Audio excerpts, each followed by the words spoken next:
Bonjour, Romain de chez Tennis Mercato pour vous conseiller dans l'achat d'équipements de tennis.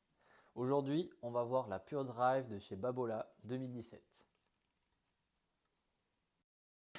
Alors pour cette raquette, on est sur une raquette qui fait 300 grammes non cordée, donc en gros 318 grammes avec le cordage, une longueur de 68,5 cm, donc c'est une raquette classique, pas trop grande, donc c'est pas une raquette rallongée ni trop petite, et un tamis de 645 cm², avec un équilibre donc à 32 cm non cordé, avec une rigidité de 71 et le swing weight qui est à 324. Donc 324, c'est une raquette qui est quand même assez dure à jouer, qui est quand même très dur à manier.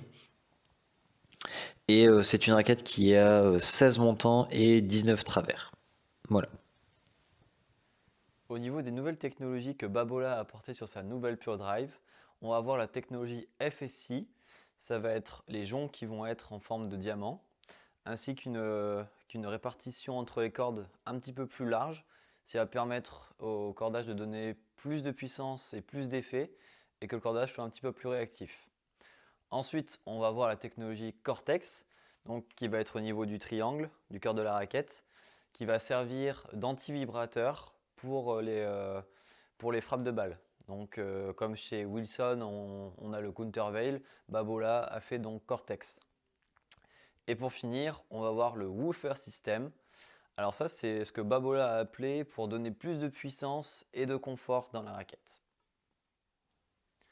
Au niveau des sensations que j'ai pu avoir donc, sur cette nouvelle Pure Drive, j'ai été assez mitigé puisqu'on a une raquette qui va être un petit peu plus puissante que celle de l'année passée, avec beaucoup plus de prise d'effet. En revanche, donc pour des joueurs qui frappent en lift, il n'y a aucun problème. Ça va être une raquette qui va vous convenir. En revanche, pour les joueurs qui jouent à plat, je vous déconseille cette raquette puisque elle manque de contrôle vraiment sur les frappes à plat. J'ai eu des frappes qui flottaient un petit peu et qui avaient du mal à redescendre. Donc c'est pas une raquette que je considère intéressante pour des joueurs qui ont un jeu plutôt à plat, que ce soit en revers ou en coup droit. Euh, et la deuxième chose aussi que je n'ai pas spécialement aimé aussi, c'est au niveau du service. J'ai trouvé une raquette qui était beaucoup plus lourde que sur la précédente dans la tête.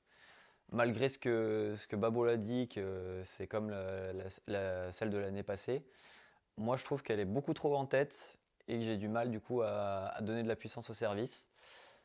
Donc c'est une raquette que je conseillerais plutôt pour des joueurs qui sont en troisième série, début de troisième série. Après même les quatrième séries, vous pouvez vous faire plaisir avec, il n'y a aucun problème avec ça. Mais je conseille vraiment pour les joueurs qui sont en troisième série jusqu'à 5-6, 4-6. Après, il faut des points un petit peu plus lourds. C'est donc la fin de cette vidéo de test pour cette raquette. Si vous souhaitez que je teste d'autres raquettes, n'hésitez pas à me le mettre en commentaire, à mettre un pouce bleu si ça vous a plu et n'hésitez pas aussi à vous abonner pour que vous soyez au courant de toutes les nouvelles vidéos qui vont sortir.